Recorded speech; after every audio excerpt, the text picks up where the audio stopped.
state enterprises. We haven't succeeded actually in privatizing it, but we have started a conversation. That's about as far as we have got. So I'll start by giving you a background about the political context within which this took place.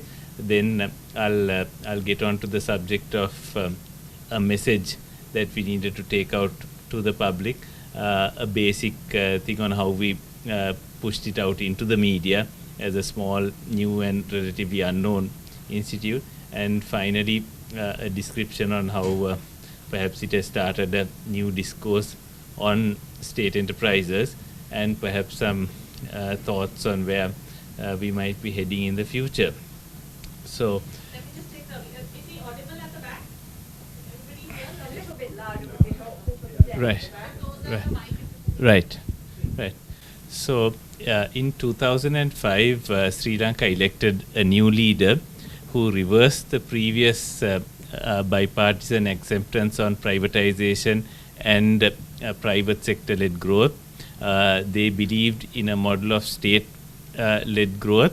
They renationalized previously privatized industries. They expropriated businesses by act of parliament and increased the size of the state. They recruited 500,000 people to the state, growing the state sector from 800,000 people to 1.3 million. State spending quadrupled from 584 billion to 2,200 billion within the 10 years. This went along with a very nationalistic rhetoric, where they were going to foster local champions, local agriculture, a very Putin, Chavez type of narrative. So they raised trade barriers and created these national champions. As a result, we had a large group of vested interests that had a big stake in the state enterprises.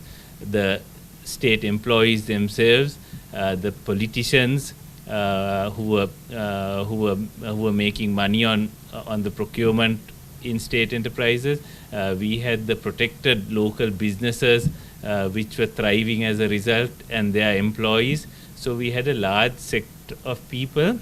We had an enlarged state that had large buying power in the media. If there were media institutions that criticized them, they would find that advertising would quickly dry up. So they learned to give a very positive message about the state. So we had a very difficult environment up to 2015. I had some slides, but it looks like it hasn't. Could we? Well, that's the basic narrative that I just went through. The second thing is, now in 2015, much to his own surprise, the ruler was ejected from power in a democratic election, and we were trying to start a conversation on how to reduce the size of the state. We were looking for a message that was fairly simple, something that people would grasp easily, and also one that, because we were a very new think tank, something that others hadn't followed on before. So we picked on state enterprises because there were a few big ones: the power utilities, the fuel distributor, the airline, that were frequently criticized by the World Bank and by the media because they were large. But there were small entities, and we did not know how many of these were around and what it was costing the taxpayer. So we thought it would be worthwhile to try and do a simple exercise of tabulating all the state enterprises and seeing what their profits and losses and their performance were. When we got into the subject, what we found was that we had stumbled on something much larger, because to begin with, nobody, not even the government, seemed to know how many state enterprises that they had. We tried to get lists. There were various lists that were circulating in the Ministry of Finance, the Ministry of Public Enterprises, and none of them seemed to tie up. So we finally settled for tracking the data on 55 of the largest state enterprises, and we compiled a table of profits and losses over 10 years and wrote a few reports around it. So although it was a limited data set, it was something different and new that we thought would be sellable. Now, having got a story to sell, the question was, how are we going to get the, could we perhaps have the next slide? I keep forgetting to, I don't have the machine to change this thing. Where did it go? I think, if you could go backwards, please. Okay. Well, we had, the institution started off as a collection of bloggers and journalists. So we had friends in the media. What we also ensured was that we got a senior minister to attend the launch. What happens is, when there's in Sri Lanka anyway, when a senior minister attends an event, the media naturally has some incentive to cover it. So between the combination of our connections within the media and the presence of a minister who also we knew would be sympathetic to this cause, we found our event was well covered by the media. But more than anything else, our story was unique. So the papers themselves had material to write about. There were certain infographics, certain numbers that were easy to grasp, the total losses, charts of the airline going in and out of profitability as between state and private ownership. So there were some good stories in there, and the thing sort of took a life of its own. So we just planted the seed and gave the media some material, and we wrote a few other op-eds that were follow-ups. What happened was, once with the media primed, when the state enterprises started reporting huge losses, they just pounced on it and started writing their own stuff. So that really got the dialogue moving. We had given gristle to their mill, basically. They had new stories. There was a new, freer, more liberal environment in which the government could be criticized, and there was material for them to use. So they started using it and writing stories on their own. If you could just move on to the next slide. Now, how did this start changing conversations? The report went mainstream. It was quoted in Parliament. Ministers appeared on television. Certain charts got shared widely on social media, the losses of the airline particularly. And since we were associated with this news story, people started calling us. We were giving interviews on television. We were giving comments on radio. The story was spreading. In a couple of months after our launch, the premier Sri Lanka Economic Forum had a special session on state enterprises where our report was discussed, and the chief economist of the Ceylon Chamber debated with some of the left-wing parliamentarians who were on the panel, and he eventually got the ministers there to actually say that yes, probably closing this airline or selling it off would probably be a good idea. So we got the message into the mainstream. Now, what was the ultimate result of this all? If you could just change the slide, please. We've had some small successes. Mihin Air, which was the subsidiary of Air Lanka or Sri Lankan Airlines, was closed. Sri Lankan Airlines, the government invited tenders. Several buyers or potential buyers responded, but it was in too much of a mess, so no proposals came forth. Most recently, the president himself invited Qatar to come and have a look at the airline.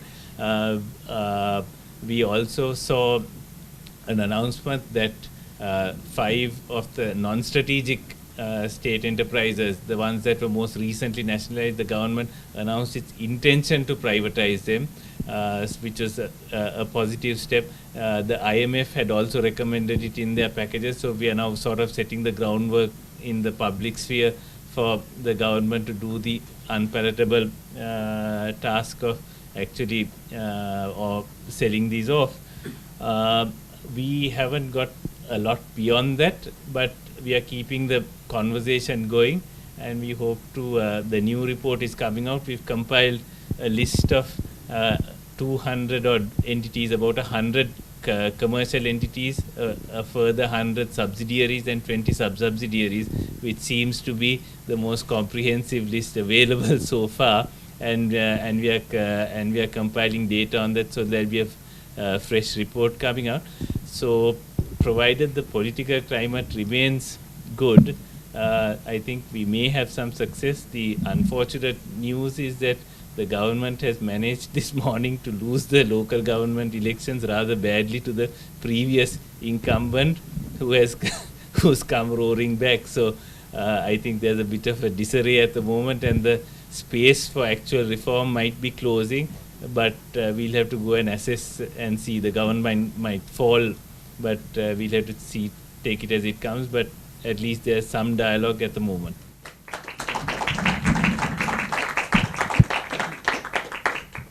Okay, so before my Junjie starts, I'll just give you like a moment if you want to capture or make a note of any questions or clarifications or thoughts that you have. So we'll just take a minute to just gather our thoughts, and then Junjie can start. Yeah, Junjie doesn't have a presentation. He's going to enthrall us with his oral.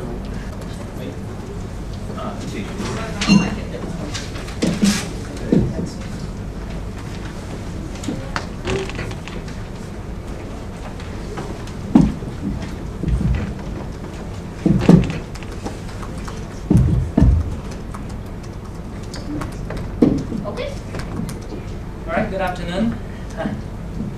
My name is Junjie. I'm from Unirule Institute of Economics, from a private think tank in Beijing.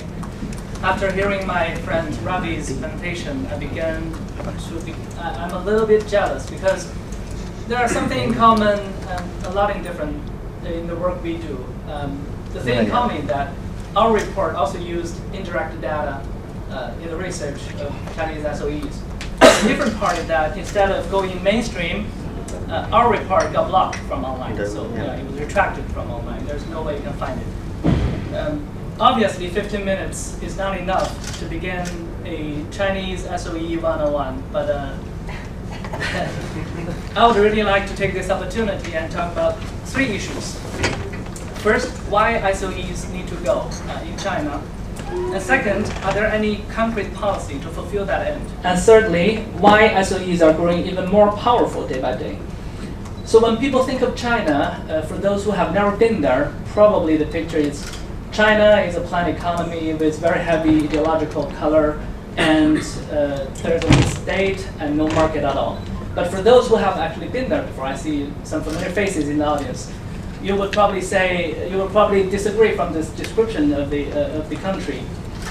Yes, if you go there, you see big high-rises, you see very fancy and well-constructed roads, you see very good infrastructures, great airport, and we even have the high-speed railway station, high-speed railway systems. It seems like a full-fledged market economy.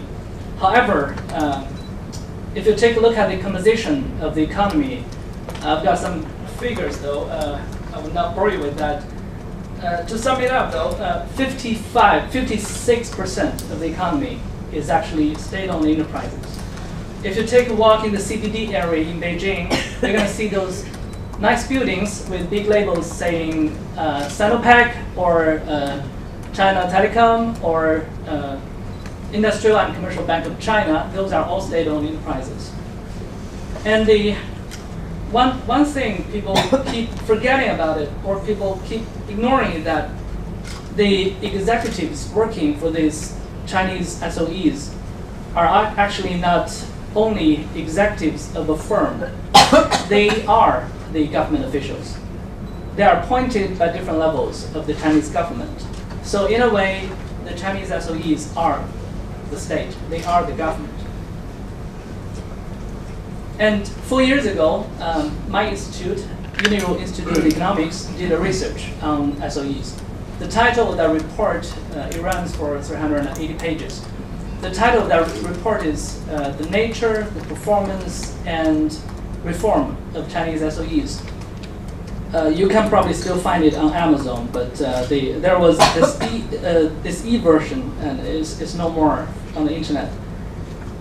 We calculated the total asset, the number of SOEs, the number of their employees, and the output and the profit and everything. That was when the data was quite easy to get. But as we did update our report on a yearly basis, we began to find that most of the items began to disappear. We cannot find those data from the Statistics Bureau, the National Statistics Bureau's website, or their yearbook. You can guess why. To take a glimpse of the picture, though, there are over 140,000 SOEs in China, ranging from centrally owned enterprises to locally owned, state-owned enterprises. And these Chinese SOEs range from highly monopolized industries such as telecom or railway or natural resources, and also the asset management, financial institutions, and insurance companies as well. They affect almost every aspect of people's life. So why do they need to go? There are three reasons. First of all, as I mentioned, these SOEs are government. Their executives are government officials. They are appointed directly by the government. And there's this revolving door phenomenon which cultivates a widely spreading culture for rent-seeking and rent-setting scenario, causing massive corruption in the public sector. If you have been following news ever since our president took office in 2012, you probably would have noticed the huge number of corruption cases and the huge number of sacked government officials and SOE executives. Secondly, as we free market economy believers would know, the SOEs are not the best example of economic efficiency. They often constitute monopolies in certain areas, hindering competition, smashing their private sector competitors with the resources the government offered them. Chinese SOEs have very easy access to capital or credit. They can use the land for free. They don't pay the land rent. They have very low interest rate loans from the banks, and most of the banks are state-owned. And they don't pay royalties for the natural resources. For example, the coal mines or the petrol, the gas. So essentially, these SOEs are sucking money out of people's pocket and putting their profit into the pockets of their executives and staffs. Our research showed that the net rate of profit for these Chinese SOEs are 3.8%. No, I was wrong actually. It was minus 3.8%. If you put in all the low interest rate loans, all the underpaid land rent, and all the royalties that for mining resources without paying them, meaning instead of making a profit from the massive resources to the SOE's disposal, these SOEs are actually losing money for the country. And certainly, the very reason that these SOEs were set up is to guarantee that the state controls the so-called strategically important industries. Essentially, there were 7. That was back in the year 2007. Now, these industries are vaguely defined, and it is really decided by the state.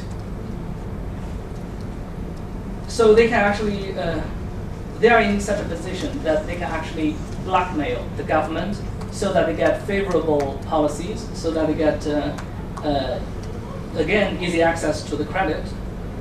Therefore, these SOEs need to go. And the second issue I'd like to address is whether there are some policy measures to that end. The short answer is no. The more elaborate answer is yes in form and no in essence. So over the years, there have been 2 rounds of SOE reforms in China. Take a look at history. The first round lasted the whole 1990s, right after the collapse of the former Soviet Union. Many regulations and edicts have been issued by the government, such as, for example, introducing the private shareholders to the structure of the SOEs, or passing new laws that forbids SOEs from operations in certain sectors. One of the key documents is the plenum reports of the Chinese Communist Party's National Congress.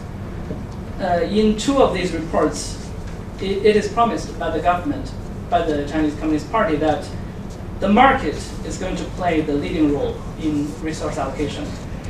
However, in fact, what we see is SOEs are getting bigger and bigger. The private shareholders, which are supposed to bring changes to the SOE reforms, actually don't have a say in the decision-making process. They're only there, they're only introduced in, invited in for their capital, for their money. More and more party sections are being set up in these SOEs. Essentially, they have been there all the time, but they are not in a decision-making process position. And now, more and more Communist Party sections are being set up, not only in SOEs, but also in private enterprises. So all the big decisions regarding the management of these companies, SOEs and private enterprises alike, are going to be scrutinized by the party section first. So what we see in real life instead of the news or policy documents is an ever bigger and stronger public sector. But why? This is the last issue I'd like to stress. Why are Chinese SOEs growing stronger when the policy indicates that they should be otherwise? A right-on-the-money answer is the public ownership brought up by Professor Mao Yushi. He has emphasized this in many occasions. Public ownership is the very foundation of the one-party rule in China. And to guarantee that, public ownership takes the form of SOEs. As long as these SOEs dominate the Chinese economy, the Chinese Communist Party have control. But are there any salvation then? People keep asking me such questions. My answer is yes, I'm an optimist. There are two things. First, as China grows stronger, more and more trading partners of China begins to realize the threat or the risk of having massive Chinese investment. So they are setting up more and more investment screening mechanism. I mean, take a look at US, take a look at the EU. More and more investment screening mechanisms are being set up so that they guarantee the Chinese investment does not manipulate or interfere their domestic politics. This will put a lot of pressure on the Chinese SOEs and the Chinese government as well. So things might change. Another thing is the budding new economy in China, which is based in the mobile internet. If you have been to China before, you will probably know that you can go on the street, buying a bunch of stuff, buying your meal, paying with your phone. You don't need money. You can buy stuff from the online platforms, which has cultivated and facilitated a lot of new private enterprises. So this also brings a lot of employment. The new economy might be the answer to the reforms, to the prospect of a more marketized Chinese economy. Yeah, thank you.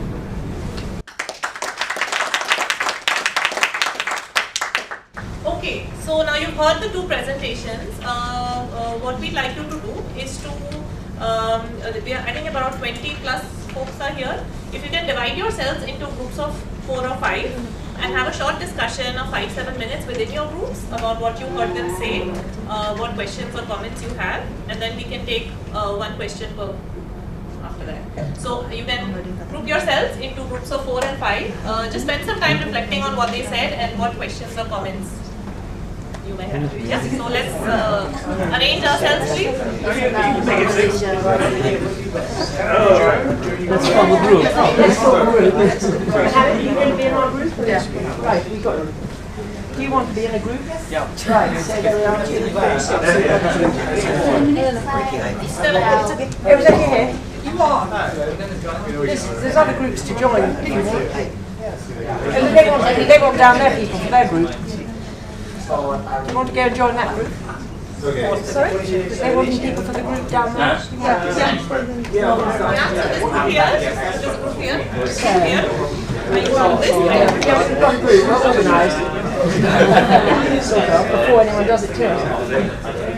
So you were listening, you know the answers. He's from Sri Lanka, so he's... And you're involved in banking from Iran. Yes. So do you see these things? Do you deal with these things? Very much. You do? I've been involved with SOEs in my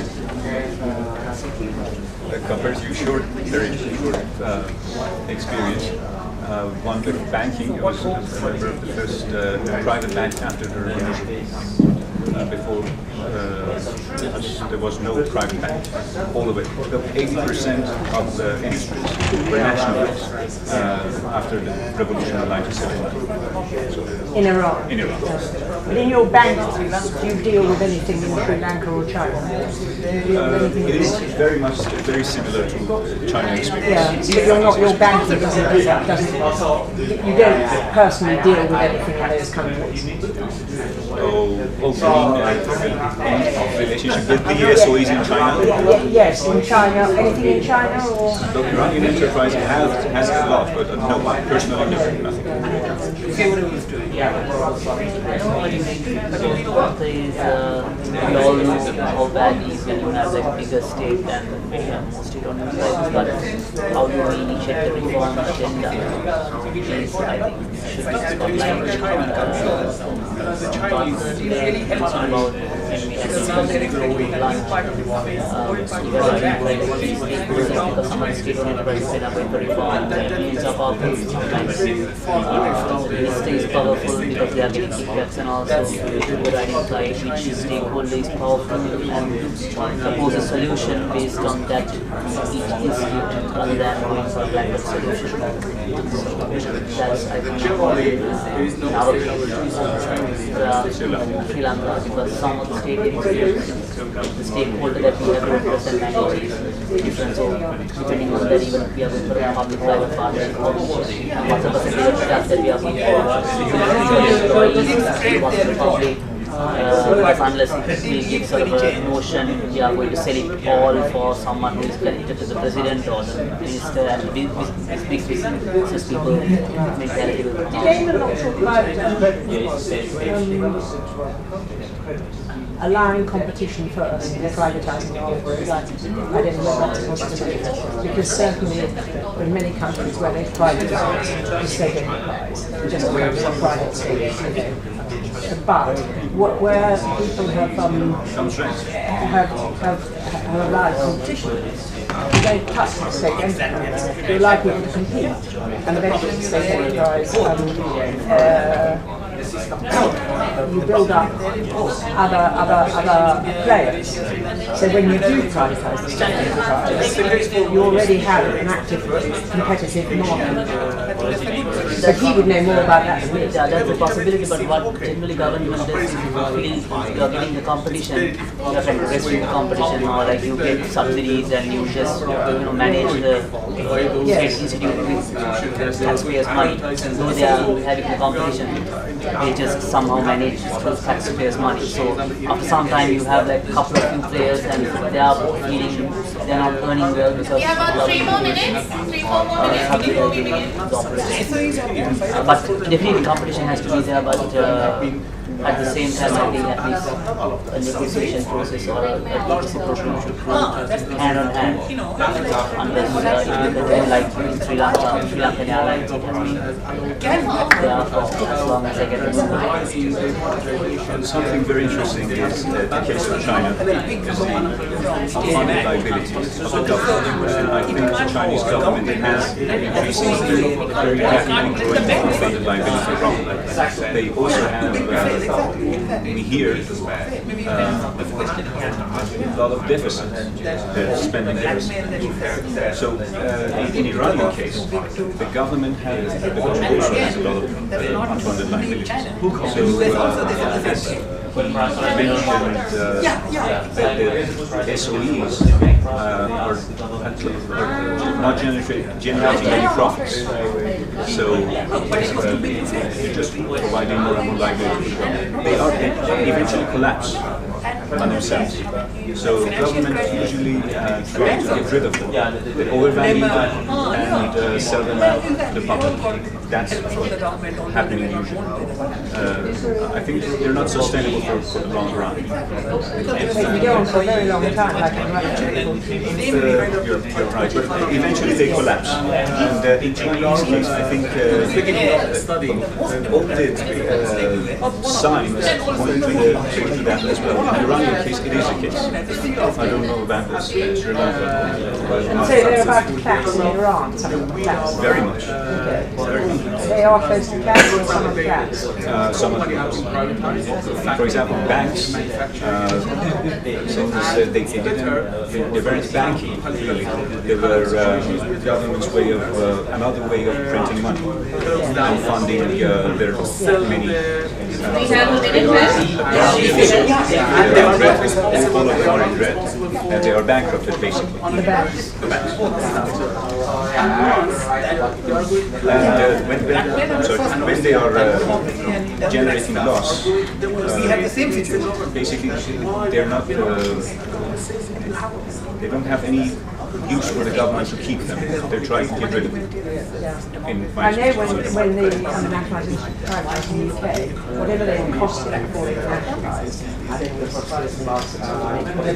once they were nationalised, they produced that amount of tax.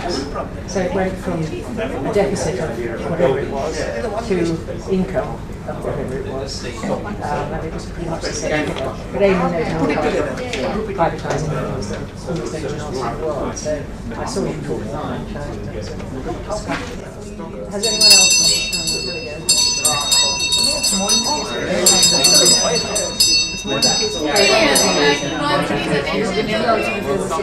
There is Air India. It's almost at the verge of collapse.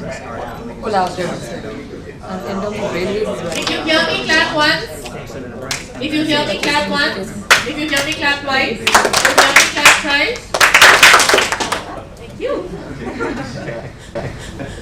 Okay, so what we can do is, we can begin with one question per group, and we can take all the questions together. So the panelists will make a note of your questions, and then we can answer those, and then we can go to a second round if there is time. Yeah. So which group would like to go first? Yeah.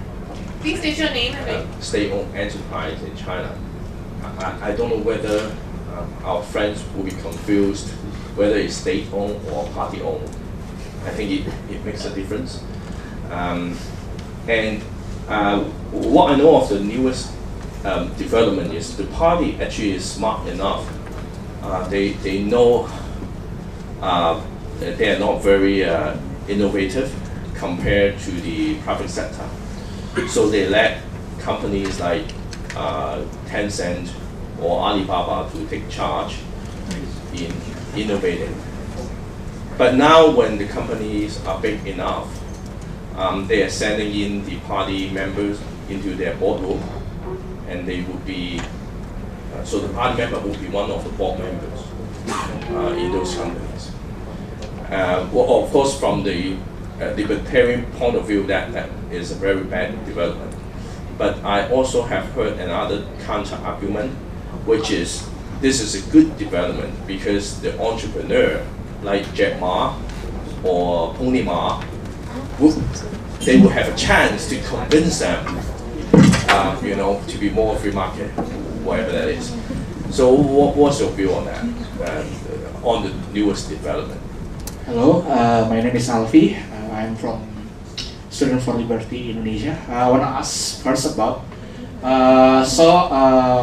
from the preview, you all have been said that both in Sri Lanka and in China have a problem on SOE, right? But the difference is, we can say that Sri Lanka is democracy one and China is not democracy one. But what we see from the main point that both of those governments have a problem in too large SOEs, and those problem is happening in Indonesia too, because as far as we know that Indonesia have around 40 to 30% contribution from the SOEs on the economics. So what we want to ask is about, because many of those SOEs are large and create a condition is like too big to fail? What do you think about how the government or how the policymaker can be avoid those kind of scenario when those SOEs are, because they are too large, they become too big to fail, and when those companies are bankrupt, so the government will support them with subsidy, with taxpayer money. One of the questions is, what's the starting point for driving a reform agenda for privatisation? Another is in Indonesia, boards of SOEs are very incestuous, being on several boards together, increasing corruption. Does that happen in your countries, and what can be done about it? In Iran, SOEs are not profitable, and some have collapsed, including Iranian banks. Do you see that possibility in your countries, or do they just go on losing more and more money? In Iran, very high unfunded liabilities. I thought you were talking about England there. I thought we had some of those. And whether you had those same problems, particularly with China. We hear you've all got so much money at the Chinese government. I'd quite like to know whether it has lots of money or no money. SOEs come in all shapes and sizes, large ones, small ones. Where do you think it's sensible to start?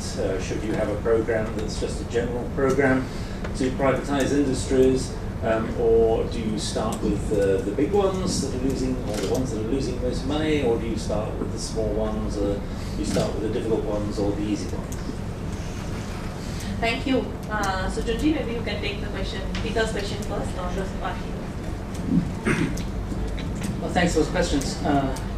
Peter is definitely an expert in observing how SOEs are going in China. And it's quite a tricky one. I guess it's really hard to distinguish whether these SOEs are state-owned or party-owned when you have a constitution that says the Communist Party of China is going to be the only ruling party, right? Concerning Alibaba and Tencent, actually it's not news, because collaboration between the state or their guidance in the operations of such tech giants have begun years ago.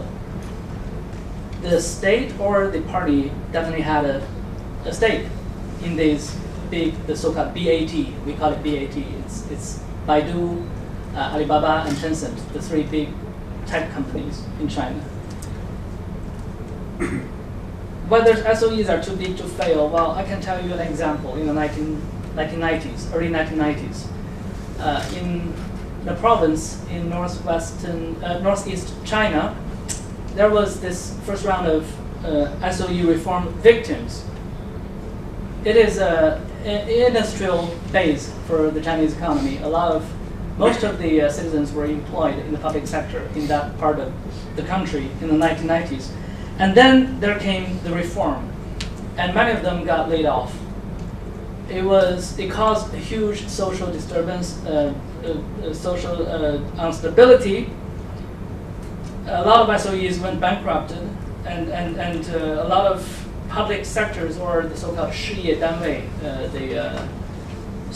the public enterprises, were gone.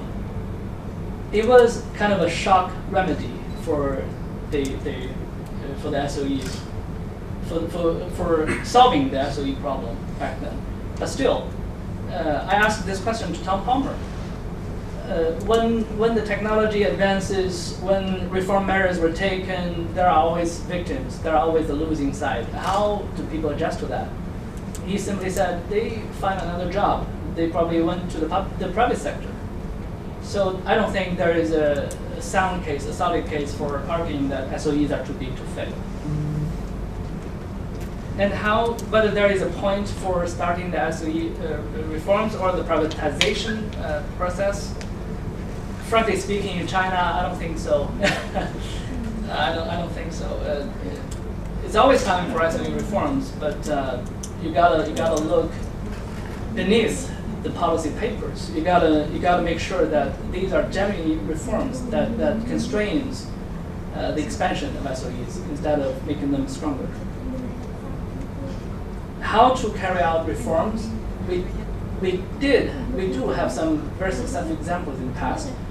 For example, 5 years ago, Unirule did a research on opening the market for imported crude oil, which is the upstream part of the petroleum industry.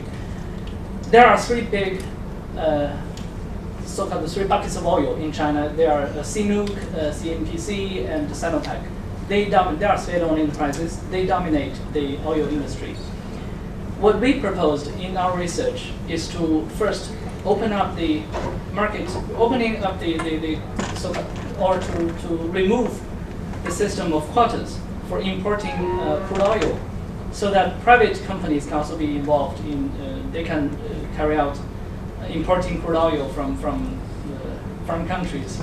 That is the starting point, which is also the easiest point, which is also the probably the most low-cost step to take.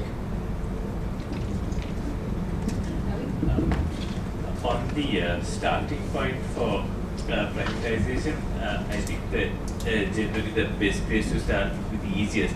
So in Sri Lanka, I would say the companies that were expropriated in 2011, including which included some listed companies like the Colombo Hilton, they were already listed. They are still reasonably well-run businesses. The starting point should be returning those, and that was what the government initially announced, what they call the non-strategic 5 that were taken over.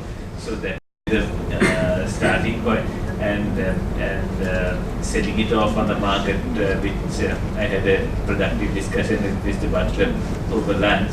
And because the previous model that was used in the 1980s and 90s when privatization was done was to invite a strategic investor who would buy 50-60%, 30% or 25% would be listed on the market, and 10% of the shares would be gifted free to the employees. And the restructuring was left entirely in the hands of the new investors. So some of those worked, some didn't. Some were very popular, but a suggestion of trying to clean it up and then sell the whole thing off on the market, or sell it by stealth by organizing a rights issue and then not subscribing to it, might be tactics that could be suggested if the political climate is right.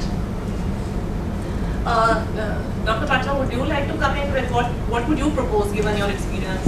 What would be the ideal starting point for reform, given situations?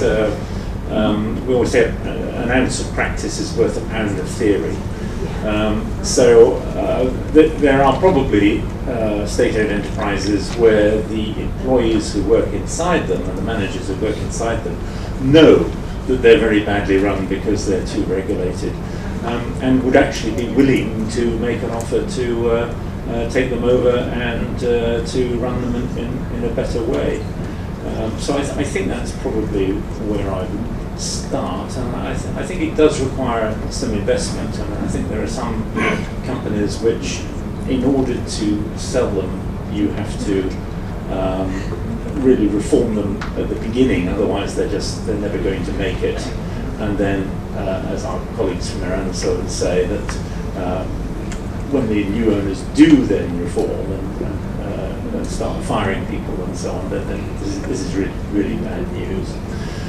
So I think that those are the places I would start.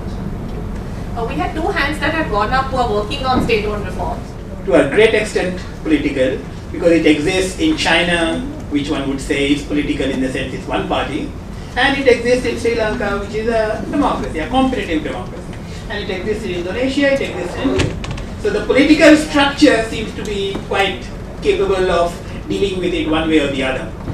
What I found really interesting from Junjie's this thing was, and I hadn't thought of it earlier, was what you said about the integration of Chinese SOEs with global market, and therefore the pressure and the scrutiny that would come. And what I really think there is something to it, because in India, we don't have giants that are globally present like you have from China. Some of them are brand names even in India, and all that, yeah. So China's large industries, even though they had some kind of state backing, have gone global and have a footprint through which they can be perhaps influenced over a period of time. It's not unusual. South Korea was in a similar situation. They were chaebols which competed globally and therefore had to figure out ways to improve themselves. And in India, we have no global presence, most of our companies. They are local Indian companies. But the reforms could be, and the way it has happened is some of the public sectors, the sector was opened up. And therefore the competition came in with the significant footprint of the public sector shrinking. So once the footprint of the public sector shrinks, the political capital which they use for blackmail, like you said, would reduce. So while the burden might continue in some form, its intensity and impact would be lower. The only challenge is, and which is where I would really like to make use of Imam's presence here, because what we have in India, in an attempt to reform some of the large SOEs that we have, their losses are phenomenal. And what we have noticed in the last 6 months, as the government announced possibilities of bailouts in one form or the other in order to make them more viable, their losses have started mounting. Because the state-owned, the executives of the state-owned enterprises now feel that they can have access to capital in a much larger scale than before, because the government wants to improve their, and therefore they're inflating their profit and loss account, which is actually surprising, because in India we generally pride ourselves in knowing the financial health of the company, because we do have a very vibrant financial sector. Unlike yours, where they can suppress that, it cannot be so easily suppressed. So we are all surprised that we in India have facing a very similar situation. Only on the other side, they want to escalate the crisis so that the executives get a larger bailout. Yeah. So how do we deal, and how do we figure out a way to get out? And therefore, to me, the other model, which I think is a really interesting one if it happens, that the competitive element within India as well as the international competition in China might actually force the SOEs firstly to become transparent and secondly to reform. Yeah. Could I Yes, please, yeah. just briefly reply Aaron's comments. Actually, what you described, if that did take place in the foreseeable future, I would probably write a book on that and label and title that book the unimaginable or the lost dream, because we actually had that before. In 2001, China joined the WTO. There were a lot of fuss about China opening its markets in several industries. Well, take a look at the present. There are still heavily restricted and regulated industries in China that are not open to international competition, or very limited international company participation or presence in those industries.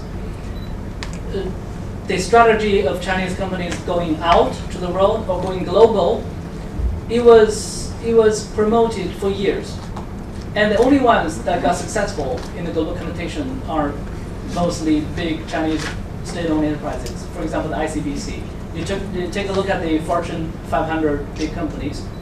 ICBC ranks probably the 5th for last year. It was a state-owned bank, right? And well, the two ways they don't actually work, or up till now, the party or the Chinese government has become really smart to make change happen in a very, very controlled way. You said Chinese SOEs were about 46%? 56. So still even less than Iran. That's something.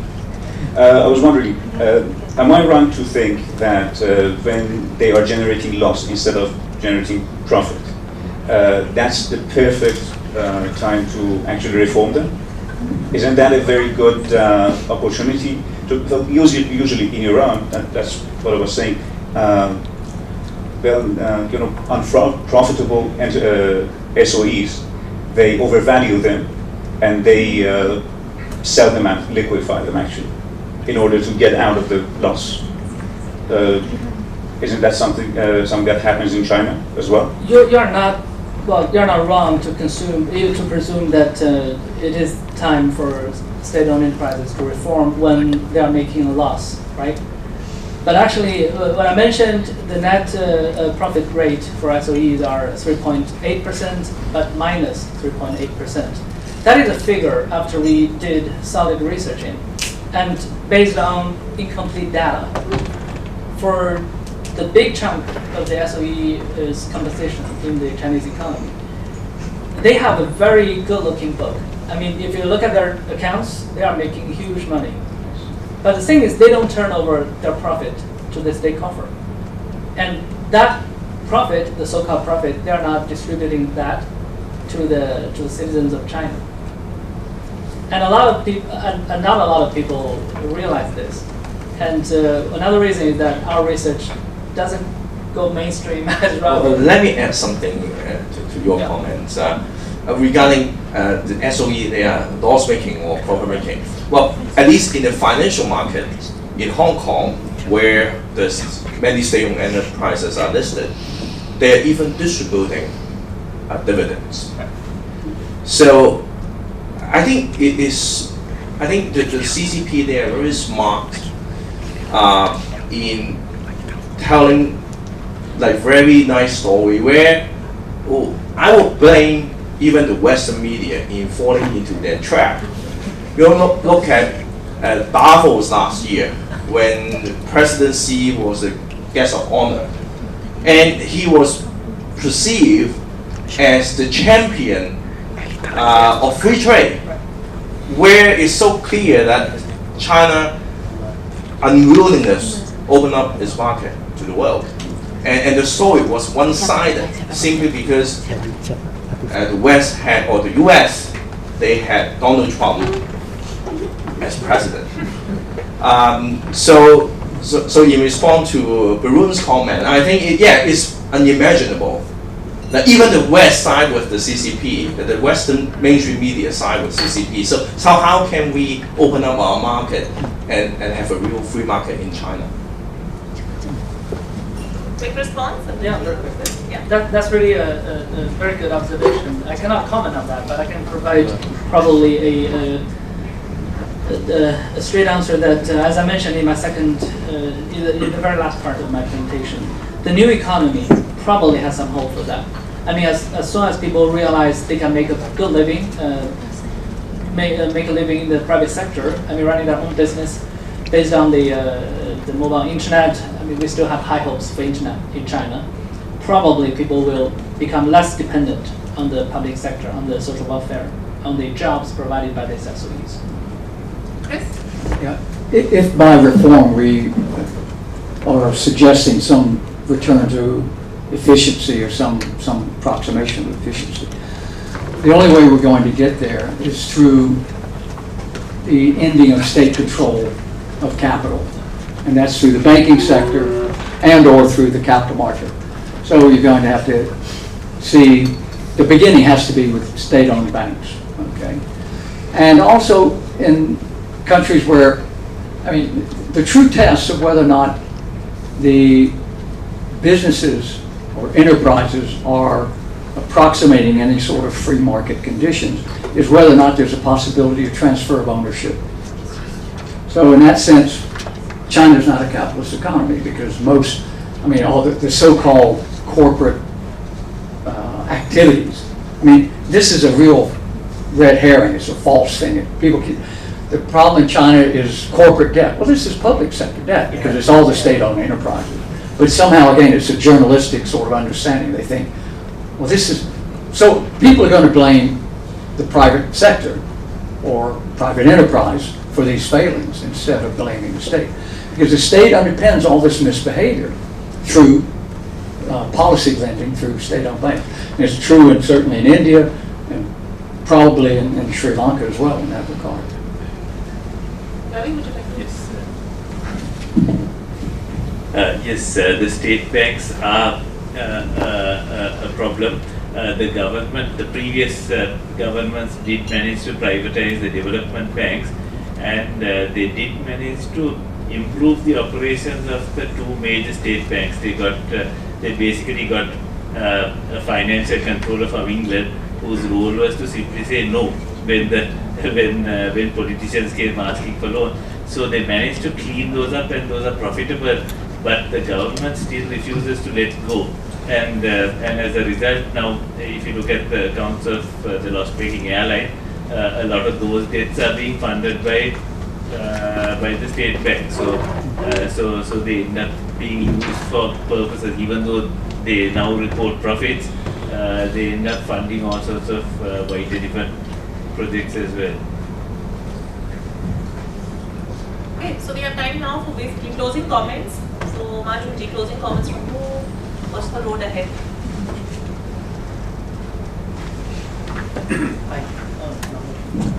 I'm losing anecdote I could share, if you like.